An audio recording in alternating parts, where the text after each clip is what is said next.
Hello sa inyong lahat. What's up, what's up? Kumusta kayong lahat dyan sa Pilipinas? Hello sa lahat ng mga subscribers ko. Maraming salamat sa panonood ng mga videos ko, sa pagko-comment, pagla-like, at yung mga nagsishare. Salamat po sa inyong lahat. Sa mga kababayan ko pa ng mga taga Bicol, Diyos marahing na hapon po sa Indogabos. Kumusta na kamo dyan? So ginawa ko tong video na to para i-update kayong lahat kung kumusta na nga ba kami dito sa Dubai. Kumusta na nga ba kami dito sa bansa ng United Arab Emirates? Kasi alam niyo naman, laging balita yung conflict between Iran, US, and Israel. Ang masasabi ko lang, safe na safe kami dito. Tuloy na tuloy ang buhay, very normal. Tuloy pa rin yung Ramadan, Iftar, yung mga tao pumapasok sa trabaho. Although yung ibang mga offices, pinag-work from home muna nila yung mga ibang empleyado nila. Yung schools naman, sarado yung mga schools ngayon kasi nagkataon na spring break. So nakabakasyon yung mga bata. Yung mga simbahan naman, open, nagsisimba yung mga tao.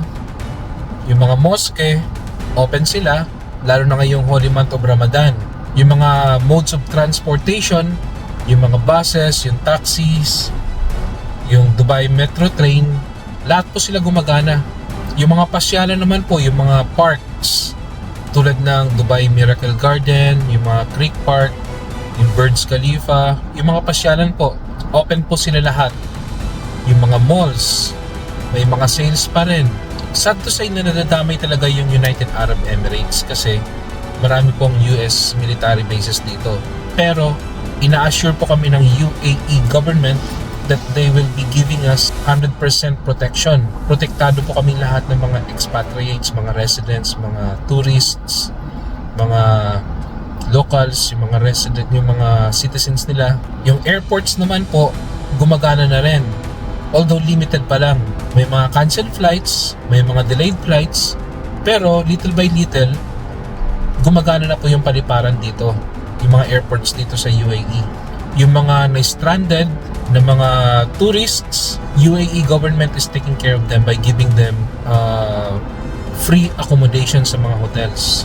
At yung mga nasa outside UAE na mga residents na nag-expire yung visa, papayagan sila makabalik dito sa UAE with an expired visa dahil nga dito sa nangyari.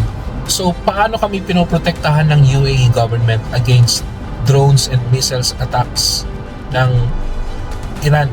Kasi araw-araw silang umatake. Kapag may threat, nagpapadala kaagad sila ng SMS with emergency alert. Ito ipapakita ko sa inyo yung itsura ng emergency alert na natanggap namin. Ito yung message emergency alert na pinapadala ng UAE kapag may atake galing sa Iran. Ito ipapakita ko sa inyo. Due to current situation, a potential missile threats, seek immediate shelter in the closest secure building and to steer away from windows, doors, and open areas. Await for further instructions. Ayun. Although lahat ng missiles and drones nai-intercept sila ng UAE government, ang delikado dito is yung mga debris na bumabagsak sa mga residential areas. Kasi delikado pa rin sila. They can cause fires. They can still cause minor explosion. They can cause accidents. They can cause damages. Kaya nga dito sa message sinasabi, stay away from the windows, from the doors. Kasi karamihan sa mga bahay dito or opisina is made from glasses. So kapag nagkaroon ng impact, of course, yung mababasag yung mga glasses, pwede mag-cause ng accidents. Kaya lang minsan, marami talagang mga matitigas ang ulo eh. Kapag nakaka-receive ng emergency alert, imbis na magtago sa safe na lugar, imbis na mag-stay at home, ang ginagawa nila, lumalabas sa bahay nila. Tapos titingin sa himpapawid. Tinitingnan nila kung may mga missiles na parating na ini-intercept ng government. At kapag may nakikita silang ganoon, ang ginagawa nila, bini-video nila at sinishare sa social media para sa content, para sa views, which is ipinagbabawal ng UAE government for security reasons. Kaya ayun, napabalita na marami ng nationalities ang inaresto at bibigyan na napakalaking fine. At meron ding mga Pilipina na kasama doon. This is their country, this is their law, kaya dapat sundin kung ano yung bawal. May mga matitigas din ang ulo na nagsishare ng mga videos na hindi naman nangyari dito sa UAE. Nangyari nung mga nakaraang taon sa ibang lugar na may mga explosions. Ang sinasabi nila sa UAE daw yun.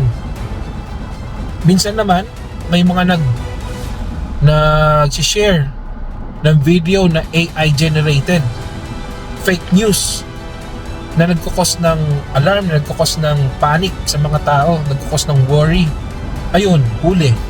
They will be prosecuted by the government.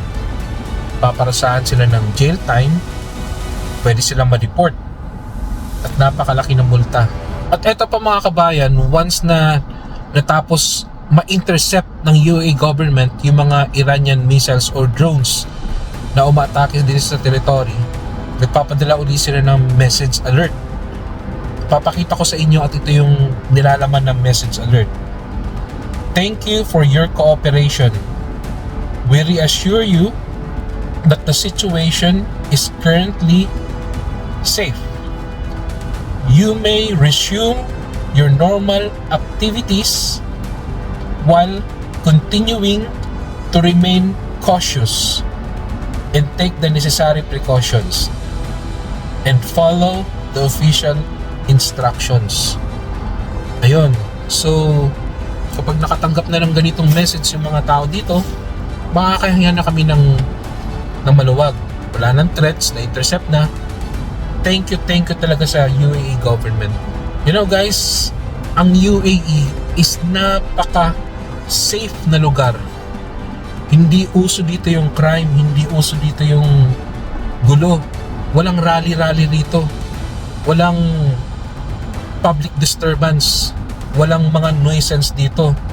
All people here, yung mga locals, kasama yung mga tourists, kasama yung mga 200 different nationalities, we live here in peace, with respect. Kaya hindi kami sanay sa gulo. But once na mayroong gulo na katulad nitong nangyayari nito, UAE government is there 100% para protektahan po ang lahat. So ang masasabi ko lang po, we are very lucky kasi nandito kami sa bansang napaka-safe at protektado ng government. Minsan napipikon ako sa mga balita kasi yung mga balita, lalo sa mga YouTube at saka yung ibang mga news channels, kung makapagbalita sila, very dramatic, very exaggerated, na para bang ginigera na yung UAE, para bang ginigera na ng Dubai, yung Abu Dhabi at iba pang parts ng UAE. At kung makalagay ng thumbnail, makalagay ng picture sa binabalita nila, parang ang laki ng mga pagsabog, parang kalat na yung mga pagsabog, napaka-exaggerated. While we are living here in peace, ay nagbabalita sila ng kung ano-ano. Karamihan may mga AI generated pa. Nakakapikon din minsan, napakarami rin talagang irresponsible na nagsishare ng mga wrong na balita, ng mga maling balita, para lang sa views. Mostly na mga content ko dito sa YouTube is yung mga nadadaanan ko mga kalsada, mga road tour. Kung mapapansin nyo, normal na normal ang lahat. May traffic pa rin, minsan konti lang yung traffic, napaka-peaceful ng lugar. Kahit mayroong conflict, relax kami. Although andun pa rin yung pag-iingat at panalangin, relax kami in the sense na yung UAE government, ginagawa nila ang lahat para maprotektahan kami.